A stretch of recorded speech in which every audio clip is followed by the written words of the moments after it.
오늘 하나님께서 우리에게 누가복음 11장 1절에서 4절 말씀을 통하여 바른 기도란 무엇인가 라는 제목으로 귀한 말씀 주시겠습니다. 신앙인에게 기도는 신앙의 핵심이라고 하겠습니다. 그래서 보통 신앙생활을 시작하면 다른 모든 것들은 그저 따라갈 수 있겠는데 가장 곤란한 것이 무엇이다?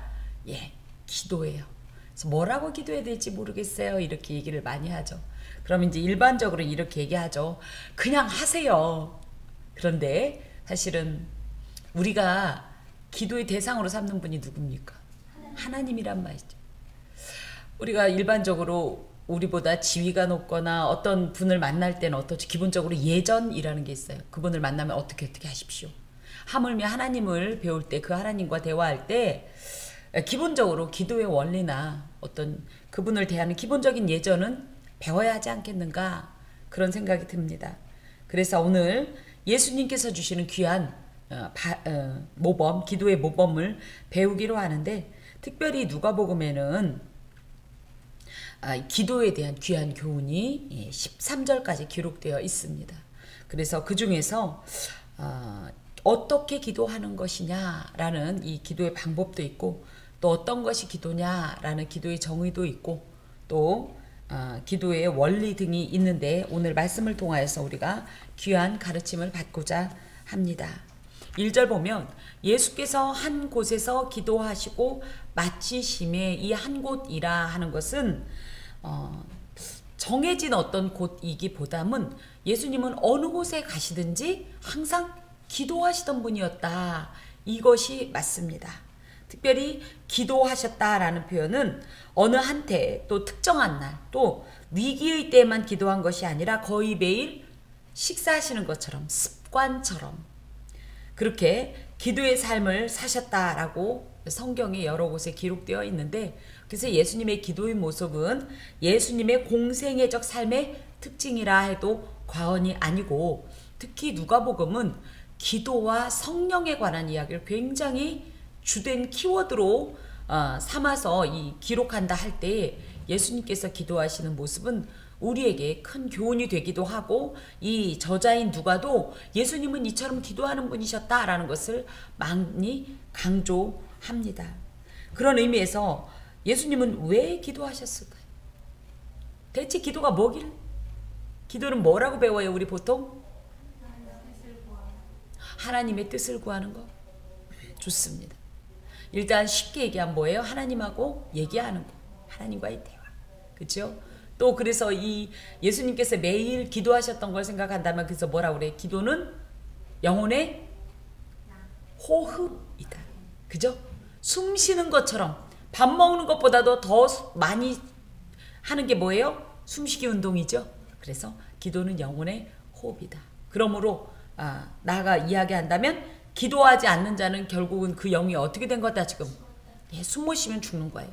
그 정도로 신앙인에게 있어 기도는 굉장히 중요한 핵심 키워드고 또 영성 관리의 이 중요한 원리라고 하겠습니다. 맞습니다. 기도는 하나님과의 대화예요. 왜 이야기합니까? 왜? 하나님과 왜 이야기해야 돼요 그럼? 뜻을 알 수 있고 또 네? 내 얘기도 하고 대화가 그렇죠? 친밀하게 그죠? 이걸 뭐라고 하냐면 교제라고 해요. 교제. 그래서 하나님하고 친해지고 싶으세요? 그럼 뭐 하세요? 기도하세요. 얘기 많이 하는 사람이 친한 거예요. 그죠? 물론 우리는 제가 어제도 잠깐 어떤 에세이를 보니까 뭐 일방적으로 얘기 혼자 많이 하는 사람에 대한 얘기를 막 이렇게 하는 에세이가 있던데 이거는 사실 엄연 얘기하면 의사소통이 아니에요. 그죠? 의사소통은 뭡니까? 쌍방간에 주고받는 거예요. 그런 의미에서 우리의 기도가 조금은 너무 일방적이지 않은가 이런 생각도 해봅니다. 뭡니까? 하나님의 얘기는 그만두고요. 일단 내 얘기부터 들으라고요. 알았어요. 무슨 말씀만 하실 말 가만두고요. 내 얘기부터 해요. 그러고나 내 얘기 다 끝나면 그래 내가 그러려면 안녕히 계세요. 예수님의 이름으로 기도합니다. 아멘 하고 얼른 집으로 가버리는 이거는 엄연 얘기하면 기도의 원리가 바른 원리가 아니다. 뭐예요? 그래서 여러분 하나님께 기도하고 나서 좀 참으세요. 그러면서 아까 이런 내용을 말씀하실 때 이게 뭐예요? 네, 못 알아듣는데 설명 좀 해주세요. 계속 그 말씀 갖고 씨름하는 거예요. 많은 이야기들을 할 수도 있지만 어떤 키워드를 갖고 딱 던져놓고 그걸 갖고 하나님하고 같이 고민하는 거예요. 물론 하나님은 고민을 안 하시죠. 그렇지만 제가 하나님 앞에서 그 내용을 붙들고 고민하는 거예요. 이걸 이렇게 하면 이런 문제가 생기고 이렇게 하니까 이렇던데 그럼 이렇게 할까요? 근데 이건 아버지 뜻이 아닌 것 같아요. 성경은 이렇게 하지 말라고 그랬는데 나보고 어쩌라고요. 이런 식으로 해서 하나님의 뜻을 구하는 이런 기도가 진짜 그분하고 친해지는 기도지, 내 얘기만 따따따따 한 사람은 친해지지 못해. 그렇죠? 그래서 우리가 설교 시간을 뭐라고 표현하냐면 굉장히 지루한 시간이다. 왜 지루해요? 계속 목회자 혼자 얘기하니까 지루하죠. 그죠? 마찬가지. 하나님은 안 지루하실까요? 하나님도 공감을 많이 하세요. 그랬구나. 어이구야, 어이구야. 어머나, 네가 그랬어? 이러고 그래서 이러려면 안녕히 계세요. 그래서 뭐다, 우리가 하나님하고 친해지기 위해선 교제가 가능한 대화. 그야말로 진정한 대화를 해라. 쌍방간에 주고받는. 우리가 특별히 기도한다 그러면 주로 내 뜻을 하나님 앞에 아랜다만 생각하지만 아까 우리 권사님 말씀하신 대로 기도는 뭐냐? 하나님의 메시지를 받기 위해서도 기도하는 거예요. 그게 뭐예요? 하나님의 뜻을 알기 위해서 기도하는 겁니다. 그래서 하나님의 뜻을 알고 뭐 하려고요? 하나님의 뜻대로 살려고. 그래서 예수께서 기도하신 목적이 뭐예요? 지금 얘기한 다 돼요. 예, 너무 거대하게 이쪽으로 가지 마세요. 아버지 뜻대로 살기보다는 첫 번째 뭐예요? 생각해봐요. 예수님은 누구시다? 하나님이시다. 이 세상 사람하고 오면 얘기하면 말이 통한다, 안 통한다? 안 통한다. 예, 그죠? 뜻도 안 통해요. 근데 예수님과 통하는 분 누구예요? 하나님. 그러니까 그분하고 얘기가 되는 거예요. 그분하고 대화가 되는 거예요. 미주알, 고주알, 미주알. 무슨 얘기인지 아시겠죠? 예수님 십자가 앞에 두고 말씀하시잖아요. 아버지, 이 잔이, 그죠? 이 잔을 내게서 옮겨주시옵소서. 하지만 아버지 뜻대로 해주십시오. 이런 이 기도를 한단 말이죠. 그렇게 기도를 하면서 결국은 뭐예요?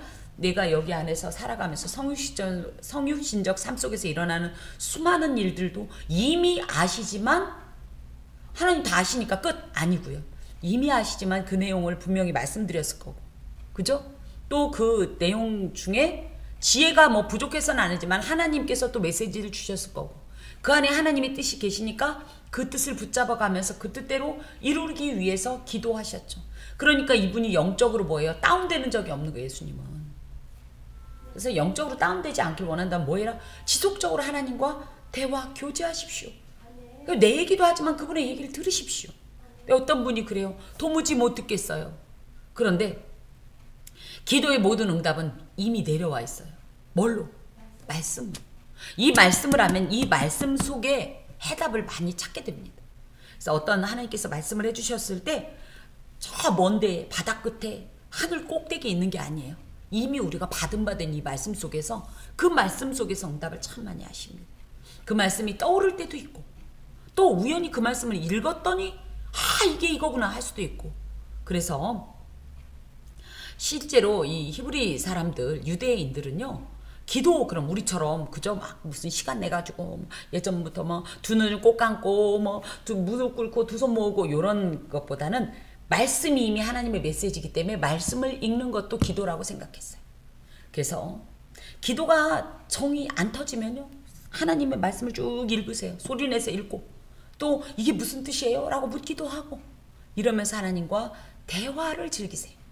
하나님과 대화를 즐기는 자는 하나님과 가깝고 그 뜻을 알게 되고 또 하나님께서 그 뜻을 이룰 수 있도록 거룩하고 아주 확실한 능력을 부어주신다는 사실입니다. 그 모습을 물끄러미 아마 쳐다봤을 거예요, 제자들이. 그죠?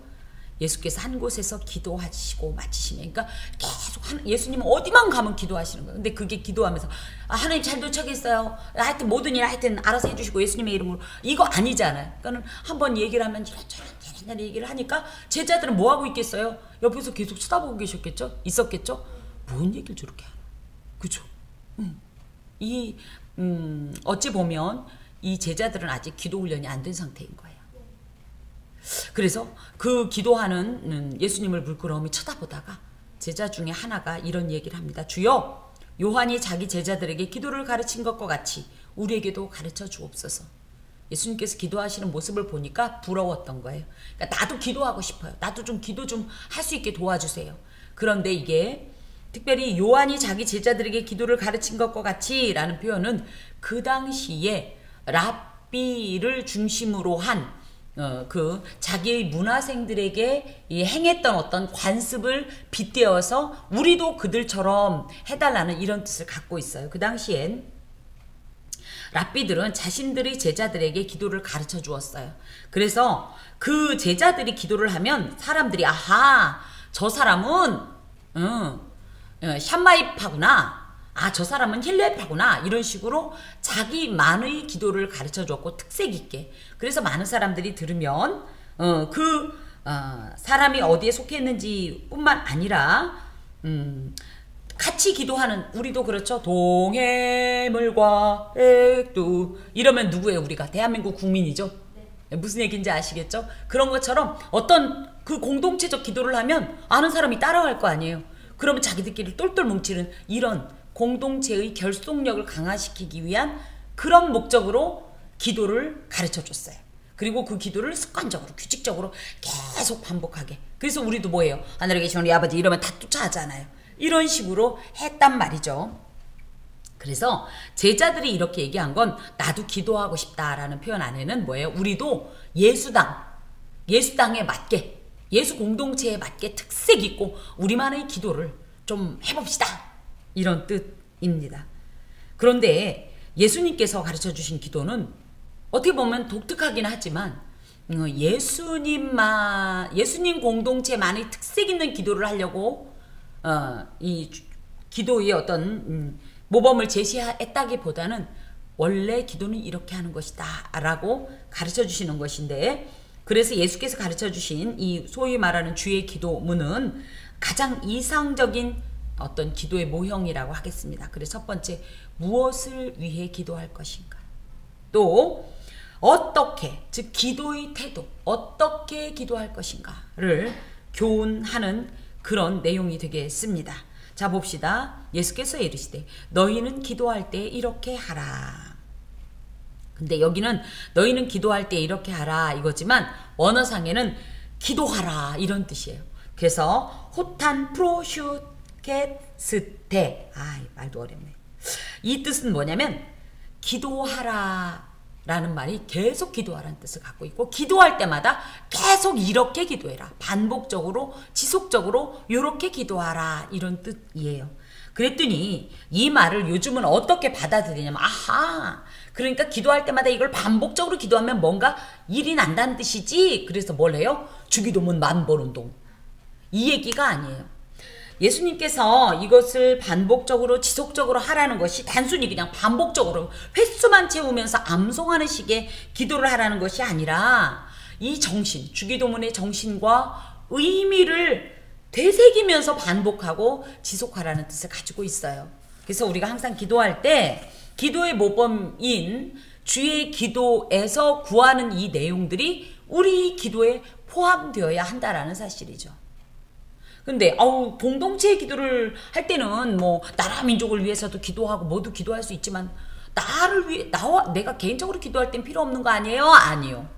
이것이 아주 중요한 기도의 형식이요 틀이 되겠습니다. 마틴 루터라는 종교 개혁자는 마치 이걸 알았다는 듯이 주기도문 만번운동 이런 걸 알았다는 듯이 이런 말을 했어요.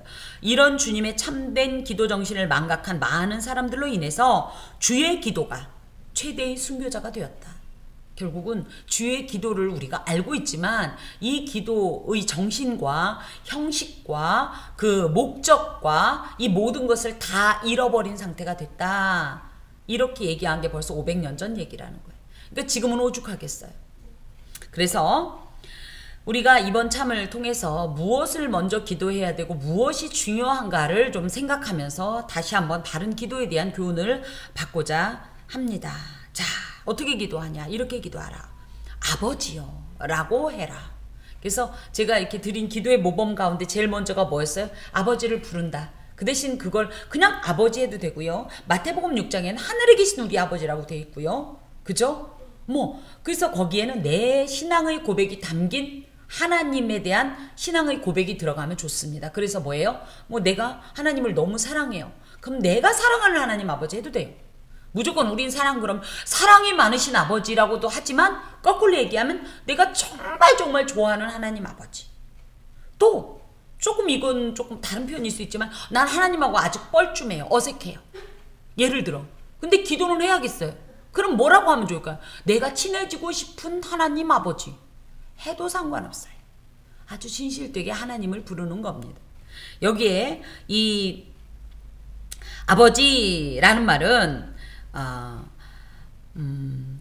원래는 마태복음 6장 9절엔 하늘에 계신 우리 아버지라는 표현을 씁니다. 여기서 절대적이고 초월적이고 공동체적인 우리의 신앙의 대상이다, 기도의 대상이다라는 의미를 가지고 있지만 사실은 여기에 하나님께서 아버지라는 표현은 여기에는 아버지라고 해석되어 있지만 아람어로 아빠 이런 뜻이에요. 하나님께 기도할 때 어떻게 한다고요? 아빠. 우리나라도 아빠죠? 우리는 아빠고 이들의 아람어는요. ABBA 아빠 이렇습니다. 근데 발음은 같아요. 아빠. 그래서 아바 아버지. 예, 들어보셨죠? 이 아빠라는 말은요. 주로 어린 아이가 자신의 아버지를 친근하게 부를 때 사용되는 말로 하나님과 예수님의 관계는 아빠라고 부를 정도로 굉장히 친밀했고 스스럼 없는 사이였다라는 것이죠. 그래서 그것이 예수님 혼자만의 나만 아빠라고 부를 거야. 니들은 뭐라고 불러 하지 않고 그것을 우리에게도 적용시켜 주시고 허락해 주셨어요. 그래서 우리 또한 하나님을 아빠라고 부를 수가 있어요. 그리고 아빠라고 호칭을 설령 하지 않더라도 우리의 모든 것을 알 수가 있는 거예요. 부끄러운 일도 가리고 싶은 일도 숨고 싶은 일도 다 알 수가 있는 것입니다. 여기에서 다시 한번 아버지는 누구냐면 기도의 대상입니다. 우리 기도의 대상. 그래서 기도의 형식 속에 하나님은 누구다? 우리의 기도의 대상이다. 또 성령님은 누구다? 우리를 기도할 수 있도록 감동시켜 주시는 분이세요. 그래서 기도는 하나님 아버지께 성령의 감동으로 드려야 돼요. 그래서 기도하다 보면 어때요? 처음에는 내가 A라는 어떤 걸 이야기하다 보면 하나님께서 갑자기 그죠? 성령께서 감동을 통해서 나는 지금 이게 급한데 이걸 놓고 기도하게 하고 그 방향으로 막 가게 되면 어머나 이 기도 놓쳤네 할지 모르지만 이건 아버지께서 이미 아신 바 되었나니 저는 그렇게 생각합니다. 실제로 사역을 하다 보니까 이 중보기도를 할 일이 많아요. 그렇게 기도하다 보면 늘 저와 제 자녀 또 남편이 이 가족들이 맨 뒤로 순번이 가게 돼 있어요. 그렇게 막 기도를 하는데 시간이 안 될 때는 그래서 가족 기도를 참 많이 빼놓기도 합니다. 하지만 하나님께서 너 걔네들 위해 기도 안 했으니까 난 못 들었네 하지 않으신다는 거예요. 그게 바로 뭐예요? 성령의 감동을 따라가는 거예요. 성령의 감동을 따라. 근데 아니에요. 이 사람을 위해 기도하라는 감동을 주셨음에도 아니에요. 저는 그게 지금 급한 게 아니에요. 난 이게 급해요. 할 거 아니에요. 하나님께서 지금 더 다급하고 더 내 기도가 필요한 곳을 향해 나를 이끄시는구나. 그런 마음으로 그 감동의 물줄기 따라서 가세요. 근데 막 기도하고 났더니 여유로워요. 그럼 내 기도를 다시 할 수 있어요. 이게 성령의 감동이 따라 하는 기도입니다. 여기에 뭐가 어떤 역사가 있어요. 그래서 내 뜻대로 맛이 없고 아버지의 뜻대로가 되는 거예요. 나는 내 뜻대로 가고 싶지만 아버지께서는 지금 그걸 놓고 기도할 게 아니다. 내지는 그렇게 기도할 게 아니다. 제 남편하고 연애할 때 참 그런 일을 많이 겪었는데요. 저는 늘 하나님께 기도합니다. 하나님, 제가 이 남자랑 오늘 당장 헤어지겠습니다. 그러니 저에게 좋은 남자를 허락해 주소서. 이렇게 기도할 마음, 기도의 제목을 가지고 이제 가서 기도를 하는 거예요. 처음에는 이래서도 마음에 안 들고 저래서도 마음에 안 들고 이래서 내가 고생할 것 같고 맨정신이니까 막 기도하다가 어느 순간이 되면 성령께서 감동하시면 아버지 그 영혼을 불쌍히 여기시고 뭐가 불쌍해. 내가 이 영혼 때문에 내가 지금 고통스러운데 그러면서 그에게 복을 주시고 복 받거나 말거나 그러면서 뭐라냐 하나님 제가 감당할 힘을 주시고 아버지 이게 내 뜻이 아니에요. 너 아무리 그래도 어떻게 해요? 그를 더욱 뜨겁게 사랑하게 해주시고 그를 불쌍하게 여기게 도와주시고 아니 이게 아닌데 제 이성으로는 하나님 이게 아니에요 내 입으로 계속 그를 불쌍히 여기시고 그를 돕는 좋은 배필이 되게 이게 아닌데 하나님께서 그 기도를 들으셨어. 어떤 기도? 성령께서 감동하시는 기도. 제가 얘기합니다. 제 남편에게. 당신은 하나님이 나를 강권하여서 당신 마음대로 기도하게 했다. 나는 분명히 가서 얘랑 당장 헤어지겠습니다. 나 좋은 남자 소개시켜 주소서. 이렇게 기도하려고 갔는데 가서 기도하다 보면 이 남자를 불쌍히 여기시고 이 부모에게도 사랑받지 못한 남자를 제가 주의 사랑으로 사랑하게 해주시고 이 가난한 남자를 이런 말도 안 되는 허황된 기도를 했는데 그 기도를 하나님은 기뻐 받으셨어요. 예, 성령의 감동이 이런 역사가 있습니다. 그리고 무엇보다도 중요한 건 예수님의 이름으로 기도하는 거예요. 우리가 하나님하고 친하다 보니까 예수님 빼고 우리끼리 얘기해도 되겠어요. 하나님, 이건 말도 안 되는 소리. 우리는 제 아무리 의로운 척해도 예수의 이 의를 어떻게 뛰어넘을 수도 없을 뿐더러 하나님께서 그나마 예수님의 의의 옷을 우리가 대신 입었기 때문에 우리를 자녀로 삼아주신 것이지 우리 자신이 뭐 대단한 건 하나님 앞에 한 홀이도 없다라는 사실이죠. 이것이 중요한 기도의 원칙이 되게 했습니다. 그러고 나서 이후에 이제 크게 두 종류의 간구를 해요.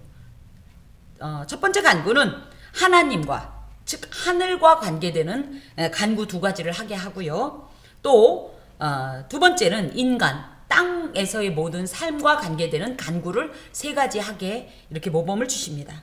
자, 보면 이름이 거룩히 여김을 받으시오며, 이름이란 말은 오노마라는 말로 그 속성, 그 존재 자체를 표현하는 그런 수단이 되겠습니다. 그래서 하나님의 이름, 그러면 하나님의 이름이라는 여호와라는 이름뿐 아니라 하나님의 모든 그 전 존재를 의미하는 거예요. 그 하나님이 어떻게 쓰면 좋겠냐면 거룩하게 여김을 받다. 이건 무슨 얘기냐면 거룩하게 함을 힘입어라. 이 거룩하게 함을 누리게 해달라. 이런 뜻이에요. 말이 조금 어렵긴 하지만 하기 에스테도라는 말은 거룩하게 하다라는 뜻으로 하나님께서는 기도의 대상으로서 존경을 받으셔야만 하는 분입니다. 그 존경을, 그 영광을 모두 하나님이 받으실 수 있도록 누구들에 의해서, 인간들에 의해서 그 하나님의 이름이 거룩해지기를 아니라, 지금 이미 하나님은 거룩한데 더 거룩할 게 뭐 있어요? 그래서 하나님의 거룩하심이 온 천하 만방에 인정되어지고 선포되어지고 모두가 고개를 끄덕끄덕 하면서 이 허용되어지는, 수용되어지는 그런 상태가 되게 해달라는 그런 기도입니다. 사람들은 하나님을 모독하고 거역하고 이 범죄하게 되는데 그거 하지 말고, 이제 더 이상 그거 하지 말고 하나님을 경외하고 또 예배할 수 있도록 도와주소서, 이렇게 기도하는 것입니다. 그래서 하나님은 세상적인 영광과는 구별되는 절대적이고 초월적인 존재이오니 하나님 홀로 영광과 존귀와 경배의 대상이 될 수 있도록 우리로 그 앞에 엎드리게 하소서, 경배하게 하소서, 이런 뜻을 가지고 있습니다. 여러분은 하나님 앞에 기도할 때 이런 기도합니까? 우리가 기도할 때 말이에요. 하나님의 이름이 거룩히 여김을 받으시는 일에 대해서 얼마나 심각하고 진지하게 고민하십니까? 굉장히 중요한 겁니다. 우리가 기도할 때 그냥 나만 하나님께 영광을 돌리는 뿐 아니라 우리 하나님의 통치가, 이 하나님의 이 왕국이 임하는 그 어떤 곳에서도 모든 그 존재를 통해서 영광 받으시기에 합당하신 분이시고 그 영광을 받도록 도와달라고 간구하는 것은 매우 중요한 기도의 어떤 태도가 되겠습니다. 두 번째, 하나님을 위하여 기도하는 내용이 나라가 임하시오며, 이 임하옵시며라는 말은 엘데토라는 말로 엘데토라는 말이 포함되는 이 엘데토의 목적어가 되는 내용이 반드시 완전하게 이루어졌으면 좋겠습니다. 이런 뜻이에요. 그래서 이 엘데토가 뭐예요? 엘데토의 목적어가 뭐냐면 나라입니다. 나라. 그러니까 나라가 임하는 일이 반드시 완벽하게 이 땅 가운데서 일어났으면 좋겠습니다. 이런 뜻이에요. 이 나라는 뭐냐면 바실레이아라는 말로 왕국, 이렇게도 얘기하고요. 이것은 이스라엘 백성이 열망하고 꿈꿔왔던 그 나라로서 단순한 영토적 개념이 아니라 하나님의 주권, 그 다스림에 의한 통치, 완전한 통치를 의미합니다.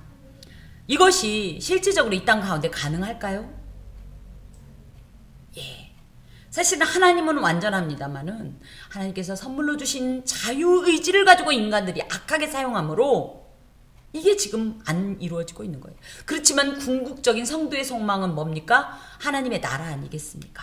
그 나라가 그곳에서만이 아니라 사실은 그 하나님의 거룩한 이 영역이, 이 통치가 이 땅에도 가득하기를, 충만하기를 기도하는 이런 내용입니다. 이것은 어떻게 가능하냐? 하나님께서 직접 왕이 되셔서 사탄의 통치를 종식시키고 당신이 직접 다스리는 마지막 종말의 때에 가능한데, 이 말은 그래서 첫 번째 현재적으로는 뭐예요? 하나님의 그 영광이, 그 절대적인 권능과 이 통치가 이 땅에도 어떻게 보면 이 통하는 기본적 원리가 되게 하옵소서. 미래적으로는 뭐예요? 그 나라를 소망합니다. 그러니까 제발 그 나라가 속히 임하게 해주옵소서. 이렇게 함께 이 뜻을 가지고 있습니다.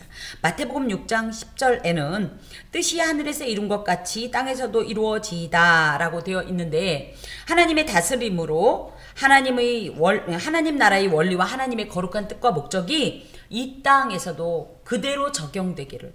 그래서 하나님 나라 하면 예를 들어 완전한 사랑이다. 그럼 이 땅 가운데도 완전한 사랑이, 하나님의 이 나라 할 때 공의로 다스려지는 완전 정의로운 국가다, 정의로운 나라다, 그럴 것 같으면 그렇게 이 땅에서도 되도록 이렇게 구하는 기도가 필요합니다.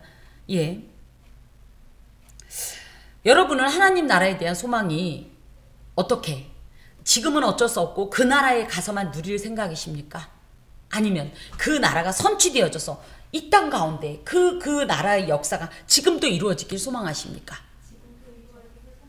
예, 그런 소망의 기도를 예수님께서는 드리라고 말씀하십니다. 그리고 나서 이제 예수님의 관심을 이 하나님, 하늘에서부터 이 땅, 즉 인간의 필요의 상황까지도 이렇게 미치는 것을 보여주는데요. 첫 번째가 뭐냐면 우리에게 날마다 일용할 양식을 주시옵고. 일용할 양식을 어떻게 이해하십니까? 일용할 양식이라는 게 무슨 뜻이지? 의식주. 그게 분량이 어느 정도일까요? 오늘치를 말할까요? 아니면 앞으로 내일을 포함한, 오늘을 포함한 내일 모레 글피를 말할까요? 오늘에 필요한 양식. 그럼 내일은 없어도 되고 내일은 내일이 염려할 것이요. 예. 실제로 여기 보면 날마다 라는 표현이 있죠. 매일매일의 양식, 그날그날의 양식, 이런 뜻입니다. 이 뜻은 그날그날의 실존적 삶에 필요한 실제적인 양식을 의미해요. 그래서 이 모범이 어디에 나와 있냐면 출애굽기 16장 4절에 보면 보라, 내가 너희를 위하여 하늘에서 양식을 비같이 내리리니 백성이 나가서 일용할 것을 날마다 거둘 것이니라. 만나의 원리지요.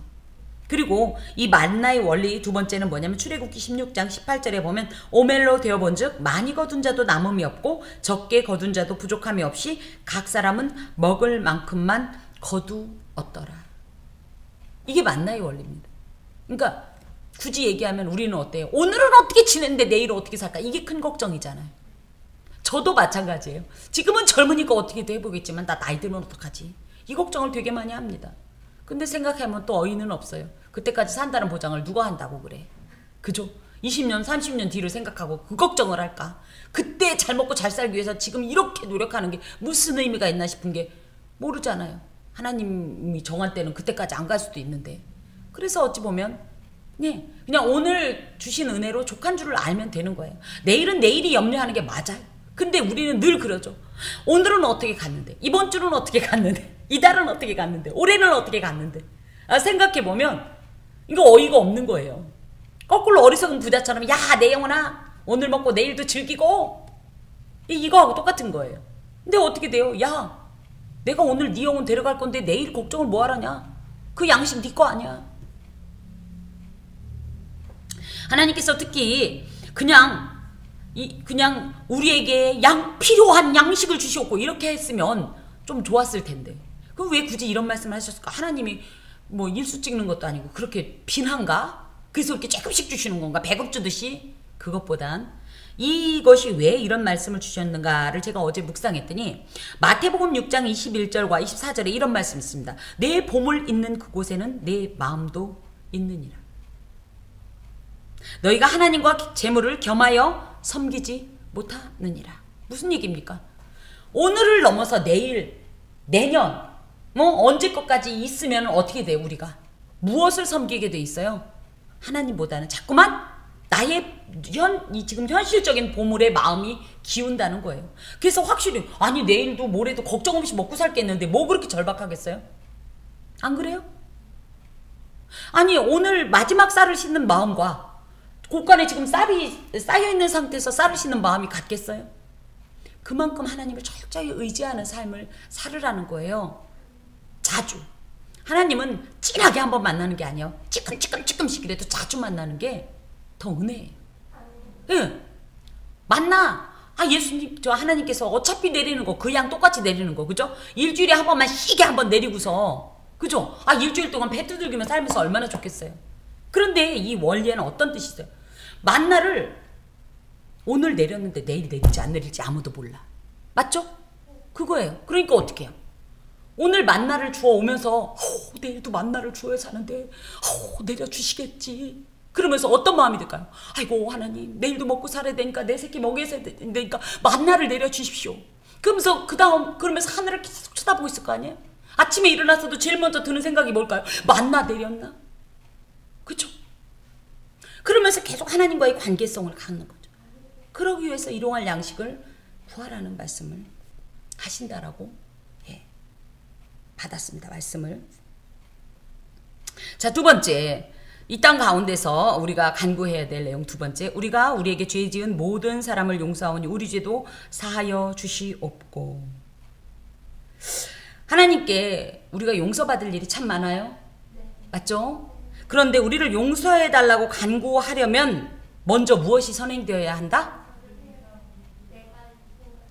우리가 우리에게 죄 지은 모든 사람을 용서해야 우리도 용서를 받는데요. 죄사함을 받는다. 용서의 선행. 내가 먼저. 이 땅에서 풀어져야 하늘에서 풀린다는 뜻이죠. 특히 여기에 보면 우리가 우리에게 죄 지은 모든 사람 할 때 이 죄를 지었다라는 표현은 오페일론티라는 말로 빚졌다는 뜻을 갖고 있대요. 빚졌다. 그래서 당시에 빚진 사람들은 채권자의 노예가 되는 일이 비일비재한 것처럼 빚을 지은 사람은 누군가의 노예가 되는 거예요. 그런데 예를 들어 이 사람은 나의 노예가 됐죠. 나한테 죄를 졌으니까. 그럼 나는 하나님께 죄를 졌어요. 근데 하나님께 죄를 지었으면 하나님의 노예가 되면 차라리 은혜스럽지. 누구의 노예가 되죠? 마귀의 노예가 되잖아요. 이 문제를 해결하려면 뭐부터 풀어라? 내게 죄 지은, 내게 빚진 사람부터 풀어줘라. 지금 그 얘기입니다. 그럴 때야 우리 또한 하나님께 진 빚인 죄의 대가에서 해방된다는 거예요. 그러니 누군가를 용서하는 것은 참 중요합니다. 그리고 시급합니다. 혹시 지금 내가 다른 거는 다른 사람 몰라도 이거는 용서 못해 하는 게 있으세요? 내지는 다른 사람 몰라도 그 사람은 용서 못해.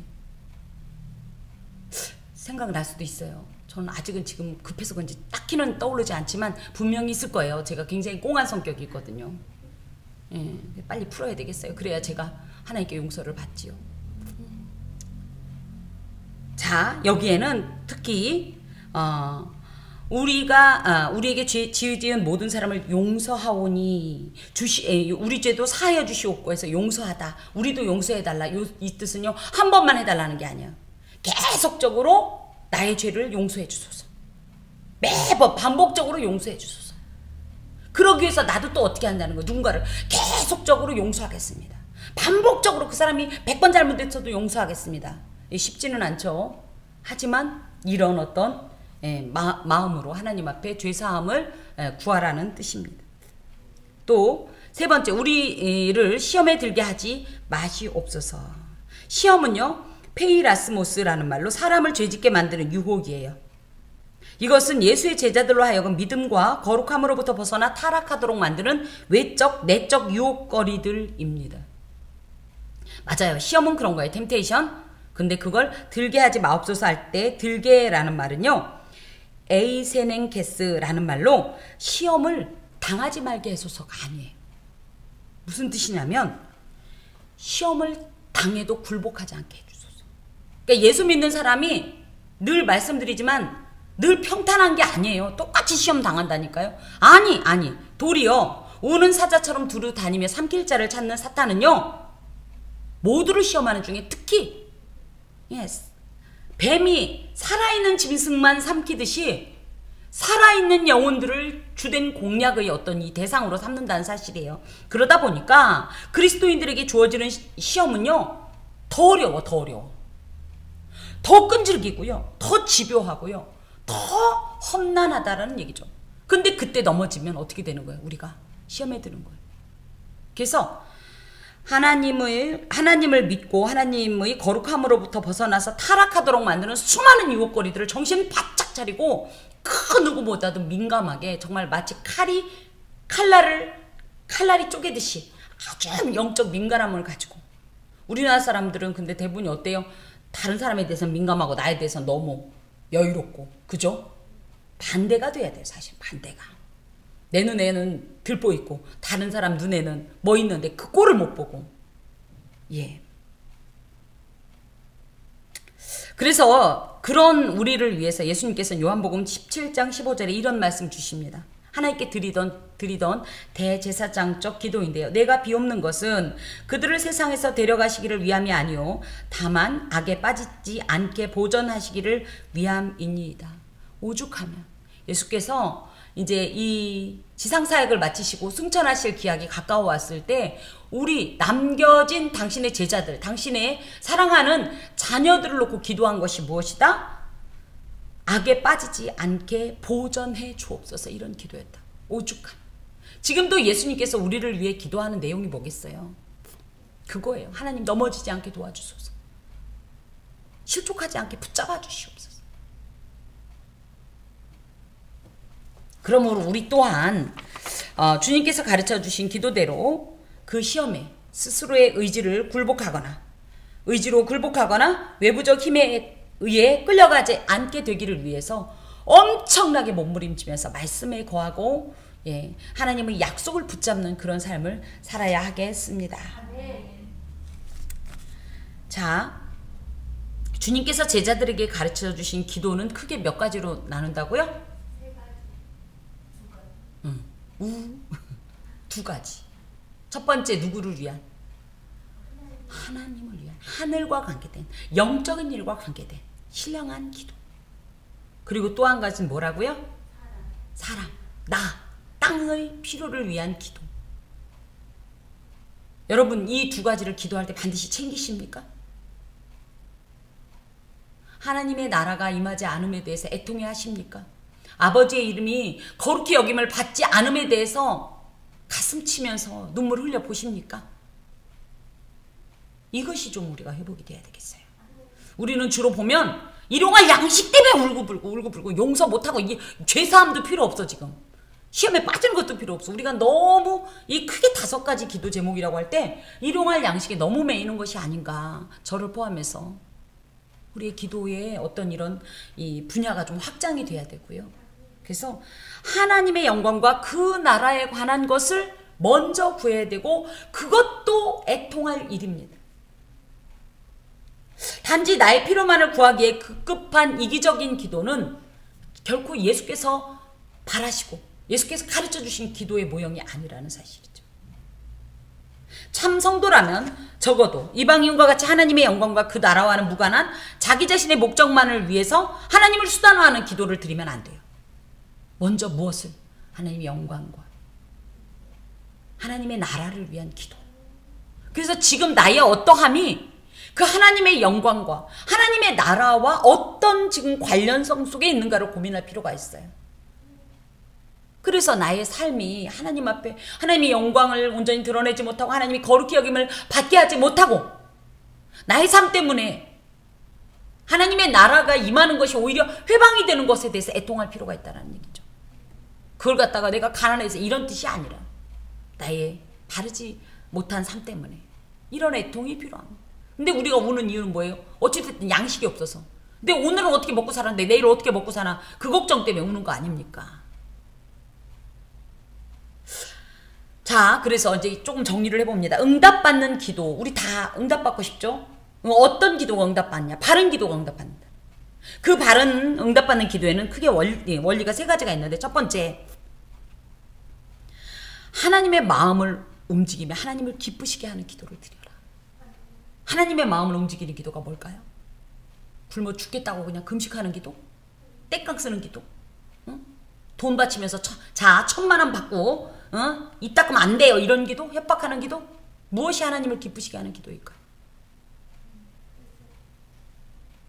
오늘 주께서 주신 이 기도의 모범을 쫓는 겁니다.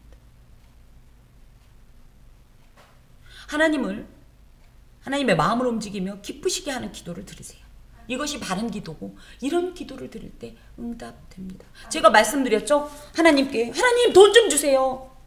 그 기도는 별로 대답 안 하시다가 하나님 이 돈 어디다 쓸까요? 그럼 오냐 이렇게 대답해.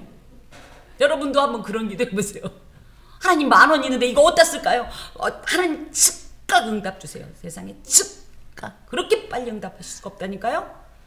저 돈 좀 주세요. 그거는 하고 한참 있다 답이 오는데 하나님 이 돈 어디다 쓸까요? 그러면 답부터 먼저 온다니까요. 이게 뭡니까? 하나님의 영광을, 하나님의 나라를, 하나님의 기쁘심을 위해 드리는 기도는 그만큼 응답이 빠르다. 그렇다고 나는 없고 하나님만 계시다 이런 뜻이 아니라, 그러므로 지혜롭게 기도하세요. 두 번째, 자, 기도는요, 신앙생활을 시작하게 되면 갖게 되는 성도의 거룩한 부담이기도 한데요. 그래서 기도를 잘하고 싶지만 잘 안 되는 게 뭐예요? 훈련받지 못한 기도를 하기 때문이에요. 그래서 중언부언, 우왕좌왕, 그리고 아까도 이제 잠깐 짚은 것처럼 내 뜻대로. 그래서 우리가 항상 기억해야 될 것은 예수께서 가르쳐 주신 기도의 모범인 주기도문의 원리를 기억하면서 기도하세요.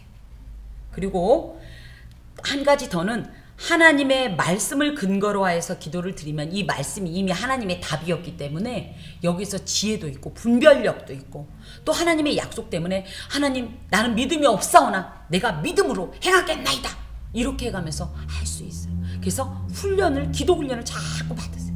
그래서 일부러 써보기도 하고 잘하려고, 하나님 뜻에 맞는 기도를 잘하려고, 그리고 자꾸 말씀도 보면서, 그렇다고 누구처럼 기도 시간에 성경 암송 대회는 하지 마시고, 어떤 분은 기도 시간에 자기가 알고 있는 성구 막 다 암송해가지고 내가 얼마나 성경 잘 외우는지 알아, 이런 게 아니라 하나님께서 이리이리 말씀하시지 않았습니까?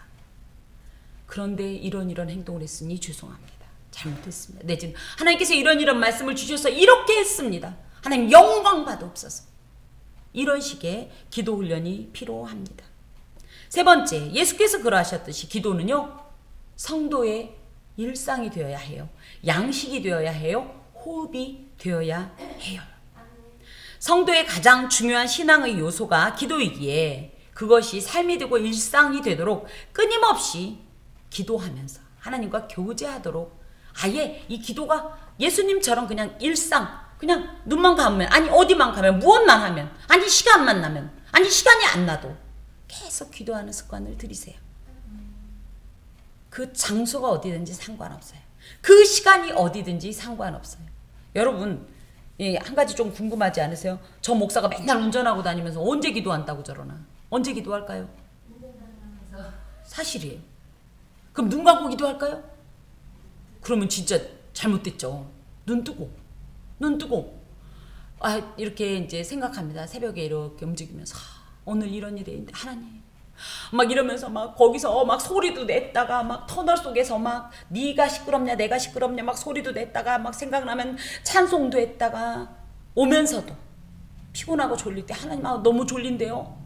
그러면 참 기도해야지. 그럼 기도 제목이 떠올라서 막 기도하다 보면 그 안이 성전이 되고 그 안이 하나님의 보좌가 되는 거예요. 제 차 안이 얼마나 뜨거운 줄 몰라요. 기도는요, 장소에 구애받지 않아요. 시간에 제한받지 않아요. 그 어떤 곳에도 제한받지 않습니다. 있는 곳에서 그때그때마다 떠오를 때마다 짧건 길건 간에 깊은 마음을 담아서 그냥 하나님과 이야기를 하세요. 이런저런 얘기도 하고요.